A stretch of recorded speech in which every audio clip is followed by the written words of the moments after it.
Alors, quels sont les signes qui montrent que tu es en bonne voie vers l'autonomie affective? C'est ce qu'on va voir ensemble dans cet épisode. Prêt? C'est parti!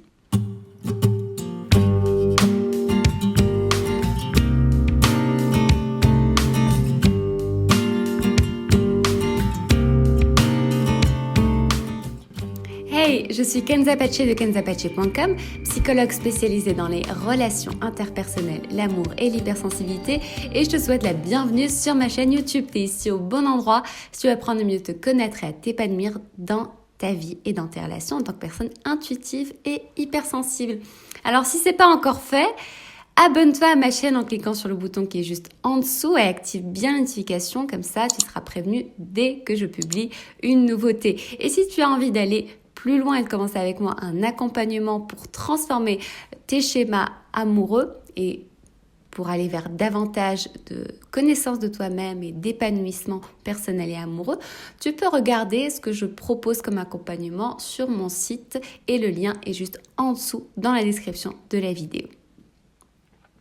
Alors dans le dernier épisode, si tu te souviens bien, on a parlé de résilience, des facteurs qui favorisent la résilience. Alors aujourd'hui, on va en rajouter un autre facteur qui est en fait une compétence personnelle, une disposition psychologique. C'est ce qu'on appelle l'autonomie affective.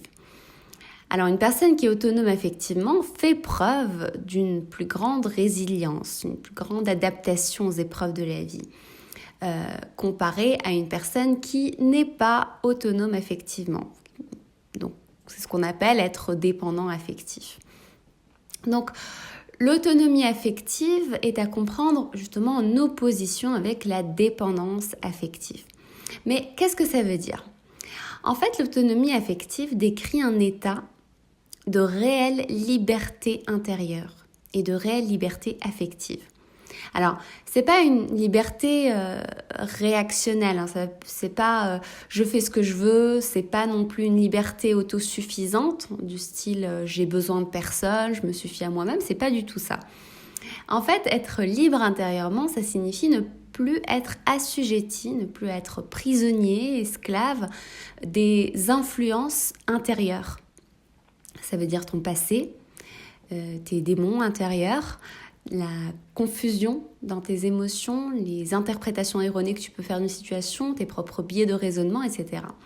Donc tu n'es plus assujetti à ça, tu n'es plus prisonnier de tes influences intérieures et tu n'es plus non plus prisonnier de tes influences extérieures. Ça veut dire tu n'es plus prisonnier du regard des autres, ni de leur approbation, de leur amour, ni de leur reconnaissance, ni de la sécurité que te procure leur compagnie. Donc cette autonomie affective, c'est une liberté intérieure qui t'apporte la joie, la sérénité, une paix durable et puis aussi une forme de spontanéité en fait. C'est un peu comme si tu retrouvais ton enfant libre à l'intérieur de toi. Donc cette liberté, elle se construit, c'est un cheminement à force de travailler sur soi, en cherchant à mieux se connaître soi-même, en cherchant la transparence, la vérité en soi-même et avec les autres. Et cette liberté, en fait, se complète dans la quête spirituelle et la relation qu'on a à la transcendance. Mais ça, on en parlera peut-être dans un autre épisode. Alors, quels sont du coup les signes qui montrent que tu es en bonne voie d'autonomie affective? Alors, je vais t'en partager aujourd'hui 3 signes. Et je t'invite aussi à te positionner par rapport à ces 3 signes pour voir un petit peu tout simplement où est-ce que tu en es et quels seraient éventuellement les axes que tu aurais besoin de travailler pour avancer un petit peu plus dans ton autonomie affective. Ok ? Donc, on va commencer par le premier signe. Le premier signe, c'est l'intégrité personnelle. Alors, être intègre, ça veut dire être entier. Ça veut dire qu'il n'y a aucune part, aucune ombre en toi qui t'échappe complètement. Ça veut dire que, alors on a tous forcément nos angles morts, mais quand tu intègres envers toi-même, en fait, tu arrives à confronter même tes zones d'ombre, même ce qui te fait peur, même si c'est désagréable, même si ça te met pas en valeur, même si ça vient déranger, bouleverser peut-être l'image du soi idéal que tu te fais de toi-même et que tu veux entretenir, eh bien tu continues quand même à te voir comme tu es vraiment et non pas comme ce que tu voudrais être. Donc c'est aussi une forme de droiture intérieure qui met la vérité au-dessus de l'autocomplaisance. Ça ne veut pas dire que tu vas te critiquer, te taper dessus, et ça ne veut pas dire non plus que tu vas être dans l'autocomplaisance et dans l'excès d'indulgence envers toi-même. Donc l'intégrité personnelle, c'est vraiment chercher à se voir comme on est, chercher à voir ses limites telles qu'elles sont, les admettre et faire ce qu'il faut pour composer avec. Donc ça décrit cette capacité que tu as à regarder en toi, à regarder justement toutes les choses qui habitent en toi-même, en toute transparence. Une personne intègre est capable de tenir des conversations honnêtes avec elle-même, de se confronter à ces vérités intérieures qui dérangent, de pousser sa réflexion, de se remettre en question même quand c'est inconfortable. Et surtout, cette intégrité te donne aussi la force de réajuster ton comportement extérieur pour te mettre dans une démarche douce mais ferme de progression et d'évolution. Alors, ça inclut la capacité à avoir des conversations honnêtes, même si elles sont inconfortables, avec les autres aussi.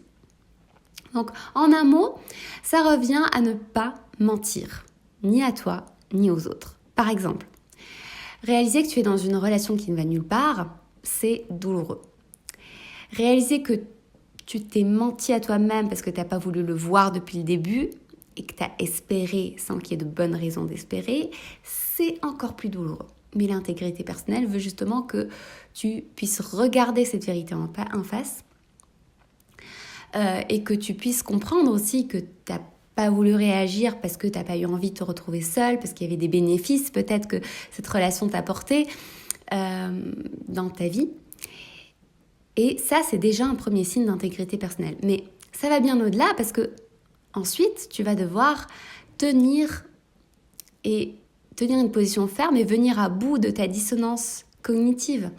Ça veut dire que tu vas devoir agir en conséquence sans te placer en victime, en critique, sans trouver d'excuses, mais tu auras besoin de décider. Tu auras besoin de te positionner par rapport à ce qui te paraît justement bon pour toi. Donc, ton intégrité personnelle, c'est un peu comme...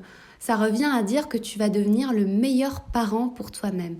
Et ça vient activer ta force intérieure et ça devient une source de confiance en soi. Plus tu es intègre envers toi-même, plus tu vas te sentir plus stable en fait, et plus tu vas avoir aussi et pouvoir te faire confiance. Le deuxième signe de l'autonomie affective, c'est quand plaire à l'autre ne fait pas partie de tes priorités. Donc, c'est l'autre signe de l'autonomie affective, c'est que tu ne vas pas te définir selon le regard que l'autre pose sur toi, que ce soit un regard positif ou négatif. Parfois, on est bien tenté de se sentir hyper valorisé par la flatterie, par des compliments ou des choses comme ça. Mais quand justement on se laisse trop définir par ce qui est positif, on va aussi de la même façon se laisser définir par ce qui est négatif. Alors que quand tu es autonome affectivement, en fait, tu prends en compte, tu peux même apprécier les feedbacks qu'on te fait et les prendre aussi comme une source de croissance quand il faut, comme une source de réajustement. Mais la différence entre une personne dépendante et une personne autonome affectivement se situe dans le degré avec lequel elle cherche à gagner l'approbation, la reconnaissance, l'aval et l'amour de l'autre, surtout quand il y a un attachement affectif. Donc quand tu es autonome affectivement, il n'y a pas ce besoin d'harmonie extrême, de fusion, d'exister aux yeux de l'autre en fait. C'est un besoin qui est déjà comblé à l'intérieur de soi. Parce que tu es assuré que de toute façon, tu ne seras pas aimé par tout le monde et tu es OK avec ça. Et tu laisses aussi aux autres la liberté de t'apprécier ou non. Donc quand tu es en voie d'autonomie affective, toute ta dynamique relationnelle se transforme et devient libre. Ça veut dire que tu n'es plus assoiffé, tu n'as plus un besoin excessif ni un vide intérieur à combler à travers l'autre, et tu peux alors donner vraiment librement, refuser librement, réagir aussi librement. Donc tu as cette liberté d'action, d'opinion également, puisque tu te donnes le droit de déplaire. Tu peux du coup pousser ta réflexion en toute autonomie, tu peux ne pas partager le même point de vue que les autres, tu peux vraiment en fait avoir cette liberté de pousser tout ton potentiel sans que ce soit lié à l'approbation, à l'aval d'une autre personne. Donc ça permet aussi de t'exprimer, de t'affirmer dans tout ce que tu es, dans ta différence et dans le respect de la différence de l'autre. Alors le troisième signe, c'est savoir s'auto-apaiser. Alors la capacité à s'auto-apaiser, donc c'est le troisième signe de l'autonomie affective, et cette capacité découle d'une connaissance de soi, d'une relation d'autocompassion avec soi-même. Alors, c'est seulement quand tu cherches à te connaître, à explorer ce qui se passe réellement en toi avec intégrité, comme on l'a vu dans le signe numéro 1, c'est là où tu apprends vraiment à maîtriser ton monde intérieur au lieu de te laisser maîtriser par ce qui se passe à l'intérieur de toi. Autrement dit, les personnes qui ont une autonomie affective vivent une certaine stabilité affective et émotionnelle. Oui, c'est-à-dire malgré l'hypersensibilité, il y a quand même une stabilité affective, une stabilité émotionnelle. C'est-à-dire que leurs états d'âme, leurs pulsions ne dominent pas sur eux. C'est l'inverse. Si l'on prend en fait les différentes parts en soi comme si c'était une famille, une personne en dépendance affective, c'est comme une famille où l'enfant est roi, où l'enfant fait la loi. Les parents dépassés cèdent à tous ses caprices et quand ils essaient de mettre des limites, ça tourne au drame, ça devient incontrôlable et ainsi de suite. Ils sont incapables d'apaiser, de canaliser leur enfant. C'est ce qui se passe en toi finalement, entre toutes les parts de toi-même, quand tu n'arrives pas à canaliser justement tes émotions, ton enfant intérieur. Alors qu'une personne autonome effectivement, à l'inverse, c'est comme une famille où les parents posent des limites saines, ils posent des règles tout en se montrant bienveillants et protecteurs envers leur enfant. Et du coup, leur enfant se sent sécurisé. Donc, si on transpose ça dans ta relation à toi-même, en fait, c'est vraiment être le meilleur parent envers toi-même et poser des limites et des bases qui vont te permettre d'approfondir ton sentiment de sécurité intérieure. Et aussi de savoir t'auto-apaiser, de savoir te calmer, de savoir te donner les ressources qui vont te permettre justement de ne pas être soumis justement aux variations émotionnelles et à cette instabilité émotionnelle. Alors, le quatrième signe de l'autonomie affective, c'est de n'être ni victime, ni bourreau, ni sauveur. Alors, l'autonomie affective se reflète dans ta capacité justement à ne pas te lamenter sur toi-même sans possibilité d'action, donc à ne pas être une victime, ni à être un bourreau qui accuse, qui domine, qui humilie ou prend le dessus sur l'autre. Et c'est aussi ta capacité à ne pas être non plus, à ne pas te positionner en tant que sauveur ou sauveuse qui cherche à prendre en charge, à protéger, à guérir les blessures de son ou de sa partenaire. Alors comment tu sais concrètement si tu n'es pas ou si tu es dans ce triangle infernal? Alors je vais te poser trois questions en fait, et je t'invite à chaque fois à répondre par oui ou par non à ces questions. Ça va te permettre de savoir justement est-ce que tu es dans ce triangle ou pas, de façon très très sommaire. La première question c'est, y a-t-il quelqu'un ou quelque chose à qui tu attribues ta souffrance? Est-ce que parfois quand tu te sens mal, tu te dis « Ah mais je me sens mal à cause de... Si seulement il ou elle pouvait m'accorder ça, pouvait réagir autrement, si seulement les circonstances pouvaient être plus faciles, si seulement... Voilà, en fait, est-ce que tu attribues justement ton mal-être, ta souffrance, ton manque de confiance, ainsi de suite, à quelqu'un ou quelque chose d'extérieur? Première question. Donc, je te laisse répondre par oui ou par non. La deuxième question, c'est est-ce que je me plains que les autres ne soient pas à la hauteur de mes attentes? Est-ce que dans le fond, j'ai l'impression que les autres ne sont pas assez bien? Est-ce que parfois je leur mets la pression?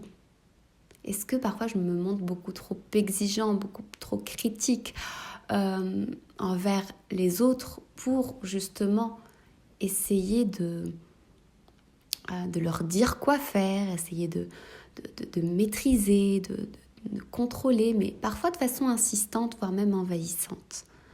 Ça, c'est la deuxième question. Je te laisse y répondre par oui ou par non. La dernière question, c'est est-ce que je me sens responsable du bonheur des autres? Est-ce que je me sens quelque part obligée de faire quelque chose pour les autres, d'être présent, présente, de m'impliquer, est-ce que je m'en veux parfois quand je ne suis pas disponible autant que je le voudrais pour les autres, quand je vexe quelqu'un, ou voilà, est-ce que parfois je me montre surprotecteur, surprotectrice vis-à-vis des autres, et jusqu'à peut-être parfois être un tout petit peu intrusif. Est-ce que ça fait partie des comportements que tu peux avoir? Donc je te laisse aussi répondre à cette question par oui ou par non. Ok, alors maintenant que tu as répondu à ces 3 questions, si tu ne l'as pas fait, mets pause à la vidéo et reviens après une fois que tu as répondu. Et si tu as répondu oui à ne serait-ce qu'une question parmi ces 3, c'est que probablement tu te positionnes encore dans un schéma de codépendance. Parce que, à l'inverse, l'autonomie affective, c'est ta capacité à te prendre en charge toi-même, à te positionner aussi dans un juste équilibre relationnel avec l'autre. Tu n'es ni en autosuffisance, ni en fusion. Okay? Ça veut dire que tu apprends à prendre ta responsabilité relationnelle et à laisser aussi la part de responsabilité à l'autre. Donc, quand tu es dans une autonomie affective, tu arrives à faire des demandes claires. En fait, tu n'attends plus. Tu fais des demandes claires, précises. Et tu acceptes aussi que l'autre puisse se positionner ou pas, changer d'avis ou pas. Et tu lui laisses justement aussi la liberté de se positionner. Tu t'attends aussi à ce qu'il soit autonome affectivement et à ce qu'il ne dépende pas soit du fait que tu vas venir le sauver ou venir lui dire ce qu'il faut faire et ainsi de suite. Donc ça, c'est par rapport à le dernier signe de l'autonomie affective. C'est être ni victime, ni bourreau, ni sauveur dans ses relations. Voilà, donc on arrive à la fin de cet épisode. J'espère que tu l'as apprécié. Dis-moi dans les commentaires où est-ce que toi tu te situes justement dans ton processus d'autonomie affective. Encore une fois, c'est un processus, c'est un cheminement. Et est-ce qu'il y a certains passages justement qui te parlaient? Est-ce qu'il y a certains axes que tu as commencé déjà à travailler? Ou est-ce que tu as peut-être vécu une transformation sur l'un ou l'autre de ces axes? Et peut-être aussi, qu'est-ce qui te reste encore à travailler? Donc, partage-moi tout ça dans les commentaires. J'apprécie énormément de vous lire. Voilà, donc on arrive à la fin. Je vous dis à très bientôt pour le prochain épisode. Et je te rappelle encore une fois, si tu le souhaites, si tu souhaites commencer un travail sur toi-même, un travail de guérison de tes blessures pour sortir des schémas d'échecs amoureux, je t'invite à regarder, à rejoindre la Happy Heart School. Donc c'est l'école où on travaille justement, où je t'accompagne pas à pas pour comprendre qu'est-ce qui se passe en toi et pour transformer tes schémas relationnels et amoureux et gagner en autonomie affective. Tu vas trouver toutes les infos juste en dessous dans la description de la vidéo. Voilà, je te remercie pour ton attention et je te dis à très vite pour une prochaine vidéo. Et en attendant, souviens-toi que la vie est une succession de choix. Alors choisis ce qui te met en joie.